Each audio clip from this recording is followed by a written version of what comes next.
نحمده ونصلي على رسوله الكريم أما بعد لقد كان لكم في رسول الله أسوة حسنة আল্লাহ তাআলা পৃথিবীতে অসংখ্য প্রাণী সৃষ্টি করেছেন।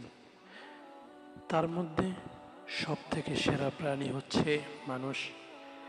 আল্লাহ বলেন, ওয়ালাকাদ কাররামনা বানি আদম, আমি মানুষকে দিয়েছি সম্মান।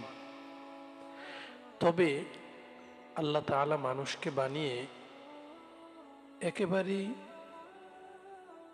মন ইচ্ছা মতো চলবে তাতে ছেড়ে দেননি, বরং তাদেরকে হেদায়েতের জন্য প্রেরণ করেছেন অসংখ্য নবী রাসূল।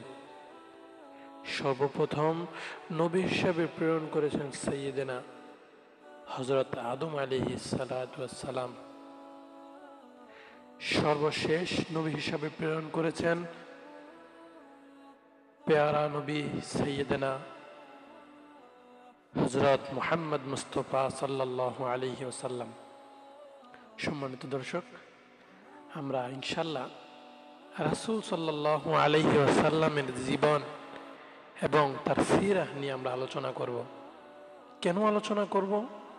কারণ প্রকৃতপক্ষে যারা রসুলকে ভালোবাসে তারা অবশ্যই রসুলের সিরা, রসুলের জীবনী তারা জানতে চায়, রসুলের আদর্শ তারা জেনে তারা মানতে চায়। সম্মানিত শ্রোতা বন্ধু, আমরা প্রথম পর্ব শুরু করতে যাচ্ছি। এই পর্বে আমরা জানব রসুলের জন্ম এ বিষয়ে।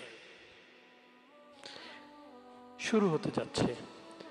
রাসূল সাল্লাল্লাহু আলাইহি ওয়াসাল্লাম মক্কা নগরীর কুরাইশ বংশে জন্মগ্রহণ করেন।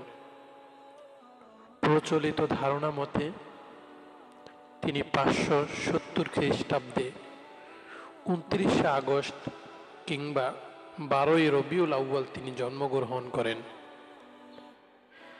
রসুলের পিতার নাম হচ্ছে হযরত আব্দুল্লাহ। রসুলের ভাগ্যমতী মাতার নাম হচ্ছে আমেনা।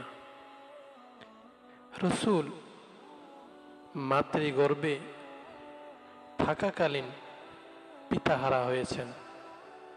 6 বছর বয়সে মাতাকে হারিয়ে তিনি চির এতিম হয়ে যান। অতঃপর তিনি স্বীয় দাদা হযরত আব্দুল মুত্তালিবের কাছে তিনি লালিত পালিত হন। তার মৃত্যুর পর স্বীয় চাচা আবু তালিবের কাছে তিনি লালিত হন। বাস্তব জীবনে হযরত মুহাম্মদ মুস্তাফা সাল্লাল্লাহু আলাইহি ওয়াসাল্লামের সততা, মহানুভবতা, সদাচার, আমানতদার ও দিয়ানতদারিতে তিনি সুখ্যাতি লাভ করেন। এমনকি মক্কার সকল বদ্দিন কাফেরেরাও নবীকে আলামিন উপাধি দিতে তারা বাধ্য হন। আলামিন এর শাব্দিক অর্থ হল আমানতদার, বিশ্বাস ভাজন।